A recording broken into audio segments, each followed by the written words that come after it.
दोस्तों, पिछले वीडियो में हमने देखा कि कैसे माँ चंद्रघंटा अपने भक्तों को निर्भय बनाती हैं।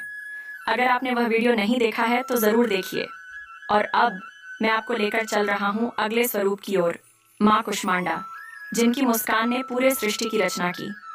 नवरात्रि के चौथे दिन पूजा की जाती है माँ कुष्मांडा की। इन्हें सृष्टि की जननी माना जाता है।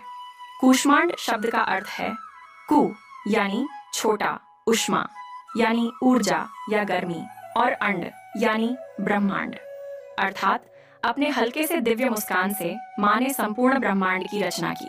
कथा है कि जब सृष्टि का कोई अस्तित्व नहीं था, चारों ओर अंधकार ही अंधकार था, तब इसी अंधकार को दूर करने और सृष्टि की उत्पत्ति के लिए माँ ने अपने तेज और मुस्कान से ब्रह्मांड की रचना की। इसलिए इन्हें आदि सृष्टि की जननी कहा जाता है। माँ कूष्मांडा का स्वरूप अत्यंत अद्भुत और तेजस्वी है। इनके 8 हाथ हैं और इस कारण इन्हें अष्टभुजा देवी भी कहा जाता है।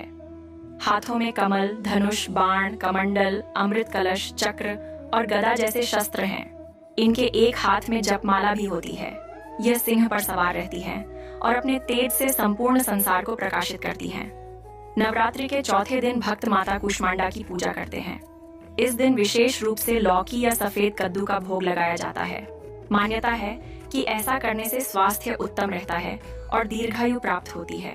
भक्त मानते हैं कि माँ कूष्मांडा की आराधना से जीवन में सकारात्मक ऊर्जा आती है, रोग और शोक का नाश होता है तथा आयु, यश और बल की प्राप्ति होती है।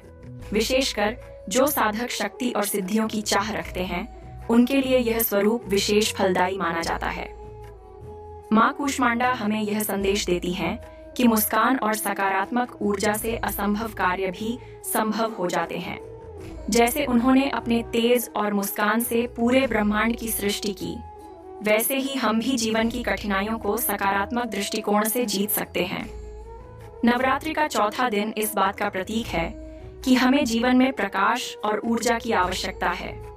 जब तक हमारे भीतर उमंग और सकारात्मकता है, तब तक हम हर अंधकार को मिटा सकते हैं। तो दोस्तों, आज आपने जाना माँ कुष्मांडा की अद्भुत कथा। लेकिन क्या आप जानते हैं कि नवरात्रि के 5वें दिन माँ अपने पुत्र के साथ विराजमान होती हैं? कौन है वे और उनका यह रूप भक्तों को कौन सी शक्ति देता है? इसका उत्तर मिलेगा आपको अगले वीडियो में, माँ स्कंद माता की कहानी।